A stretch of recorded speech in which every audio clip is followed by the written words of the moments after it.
C'est plus fou. Ouais, c'est propre. Je commence. Je suis l'honorable Diomané Mamadou, député de Ségala commune, membre du groupe parlementaire RDR. Vu la gravité du moment, j'ai un message urgent à diffuser. La Côte d'Ivoire s'apprête à organiser les élections régionales et municipales 2018. Dans la région du Ourodougou, les candidats et les électeurs sont menacés, traqués et licenciés de leur emploi et même interdits de campagne dans les zones de non-droit.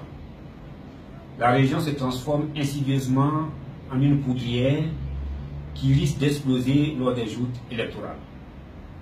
Des sommes faramineuses sont versées à des personnes pour trahir et se retirer des listes en compétition pendant que les populations manquent de tout et les âmes généreuses se font attendre. Pire, le jeune Keïta Ben Zakaria, président Action 2020 Ségala, a reçu la visite nocturne de deux individus bien connus venus le convaincre de se retirer de notre liste contre le paiement d'une somme de 3 millions à compléter à 5 millions de francs CFA, bien que les publications officielles aient été déjà faites par la Commission électorale indépendante CEI le mardi 11 septembre 2018. Face à son étonnement, ils lui ont expliqué que des actions d'annulation de notre liste seraient envisagées au niveau du Conseil constitutionnel et que son adhésion à cette démarche serait indispensable. Le président Keïta Ben Zakaria, qui n'a pas voulu coopérer, a été séquestré et dépouillé de sa carte nationale d'identité. En effet, il m'a appelé ce jour, mercredi 12 septembre 2018 à 14h26, depuis un endroit qu'il tient secret pour sa propre sécurité. Et depuis lors, il n'est plus joignable. Nous tenons donc à prendre à témoin l'opinion nationale et internationale vu la gravité des faits.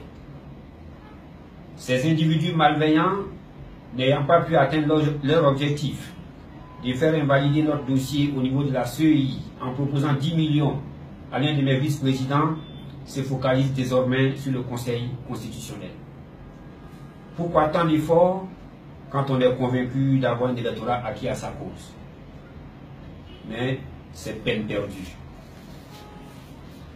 La démocratie n'est plus l'art de convaincre par la force des arguments et des actes, mais plutôt par la contrainte, par l'abus de la position dominante.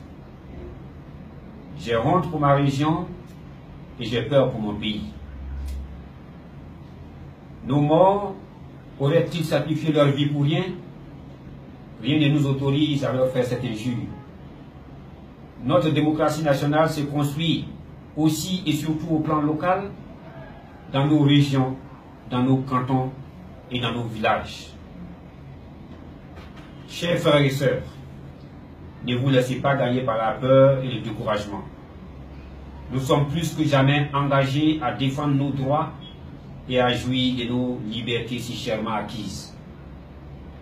Nous irons à ces élections sans crainte, sans haine, avec l'espoir que nos institutions qui constituent la clé de voûte de notre système électoral, CEI, Conseil constitutionnel et corps préfectoral, jouent pleinement leur rôle sans compromission avec l'appui des forces de sécurité et de défense dont le rôle républicain sera forcément mis à rude épreuve dans la région du Ourodougou. Nul n'acceptera que des électeurs soient empêchés de voter le candidat de leur choix. Nul n'acceptera que la fraude soit structurellement préparée et que la victoire soit confisquée. C'est le lieu de m'adresser à l'opinion nationale et internationale et singulièrement aux observateurs accrédités afin d'accorder une attention toute particulière à la région du Ourodougou qui constituera, à n'en point douter, un autre test pour notre jeune démocratie. Je vous remercie, honorable Diomané Mamadou.